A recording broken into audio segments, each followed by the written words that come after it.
Hey, what's up guys? SixMacs here. Welcome to another video. Today I want to talk to you about the 5 things I wish I knew when I first started playing Namalsk. But first, just a reminder, I also stream live on Twitch, so come hang out with us over there sometime.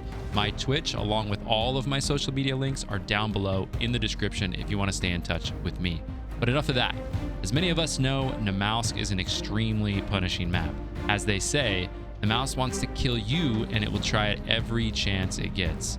With the brutal cold weather, the darkness, and how often you run into desperate players on the brink of death, I thought these tips would really help you all get started on Namalsk and have a chance at enjoying the far reaches of the south, which does offer some incredible gameplay. Keep in mind, with modding, this list could go very different ways, but this particular list pertains to the servers that I like to play on, which are very close to that DayZ vanilla experience with some slight modifications. So let's get right into my top 5.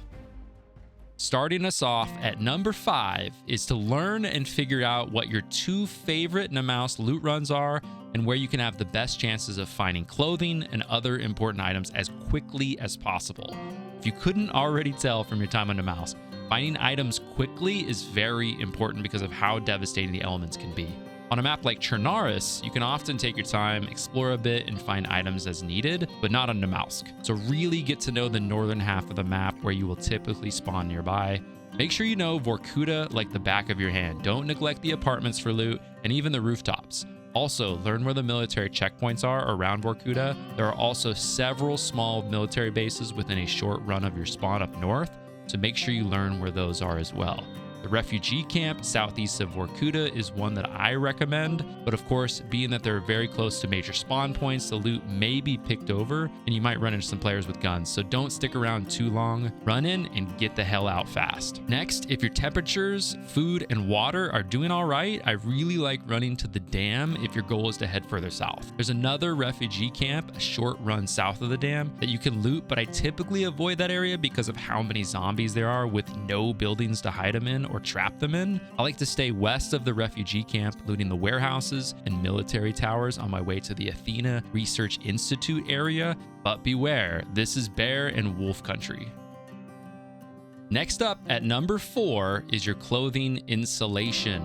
Obviously, Namalsk is a very cold map, so finding clothing that helps keep you warm can be a top priority as a fresh spawn. Each clothing item lists how insulated that item is, which can go down if the item is worn, damaged, or badly damaged, so keep that in mind as well. I'm going to post a great insulation guide I found from Reddit, posted by someone by the name of Asmodian. No idea if I pronounced that right, sorry if I did not. As you can see, the list of insulation levels goes best insulation, obviously, being the best, high insulation, medium, low, and then lastly, bad insulation. Also, you might be wondering, how do you know if you might be getting frostbite? You'll know if you're at risk of getting frostbite if you see blue squares over a certain item covering a body part in the top right-hand corner of your inventory. This can happen if you don't have anything covering that part of your body or if your clothes are wet or ruined. However, damp clothing is safe to use and will not cause frostbite. You will know that you have frostbite when those blue squares we talked about are now gray. You have the germ symbol in the lower left-hand corner and your health is starting to go down. This is especially something to worry about because you're now susceptible to being killed quickly by a zombie or one-tapped from another player. Your face, hands, and feet are at the most danger for frostbite first, so keep a close eye on this. These are all very important things to keep an eye on in Namalsk, and unfortunately, just kidding your character out for pure style, like we all like to do in Chernarus, might get you killed when you're battling the brutal elements on Namalsk.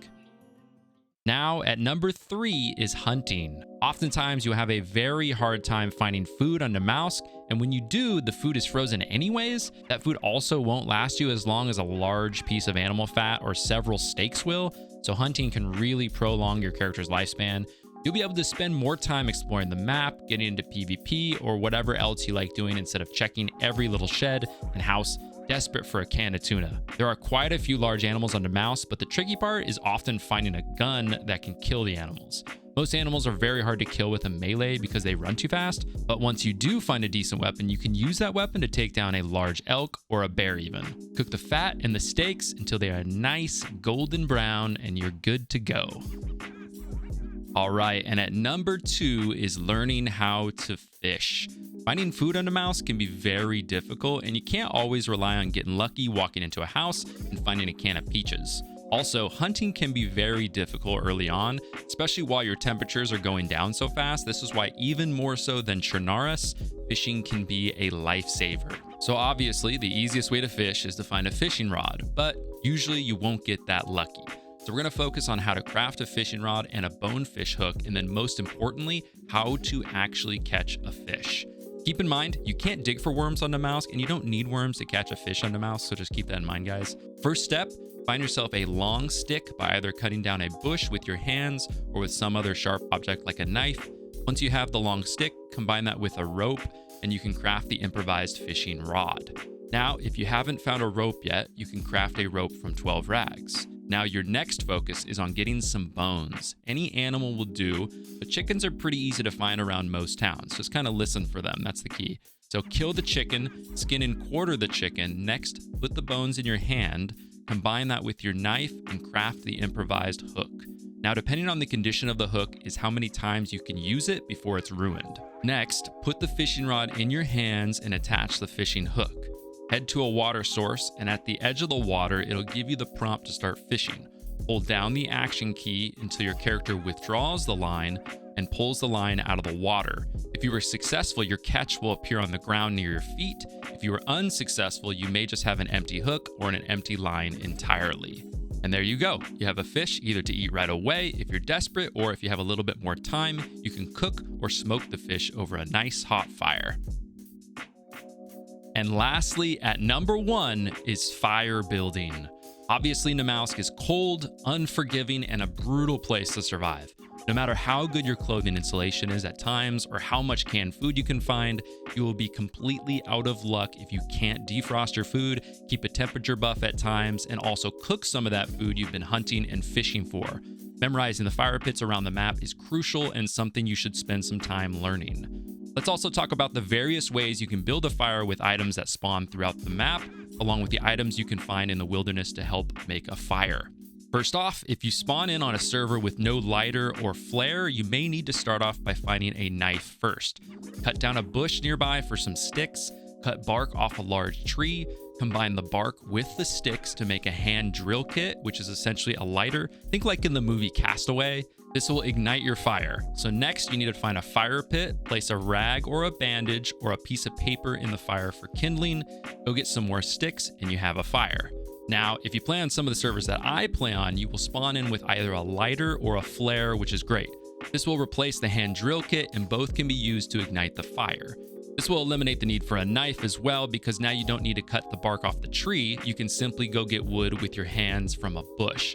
Place that wood and the kindling in a fire pit, and you're good to go.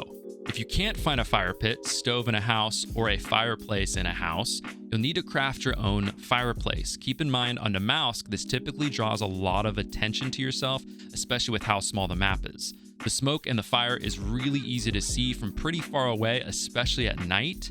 Now, to make it easy, I'll post an image of the various ways to craft a fireplace from the DayZ wiki page. You can see the basic fireplace options at the top and some of the more advanced options as you move down the list.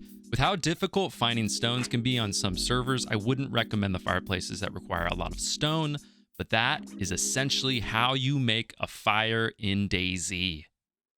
All right, that rounds out my top 5 list of the things that I wish I knew when I first started playing Namalsk. I hope this newfound knowledge is useful to you in your journey on Namalsk. I think a list like this can be pretty crucial to new players because, like I said, Namalsk is very different than Chernarus. On Chernarus, you can kind of find things out as you go, but on Namalsk, you often don't have that much time before you're freezing to death, so knowing some of the basic survival skills from the very beginning can be crucial. If you've made it this far, thanks for watching the video. Let me know down in the comment section down below what other DayZ tip videos you would like to see in the future. Make sure you follow my Twitch account, and I'll see you all in the next video.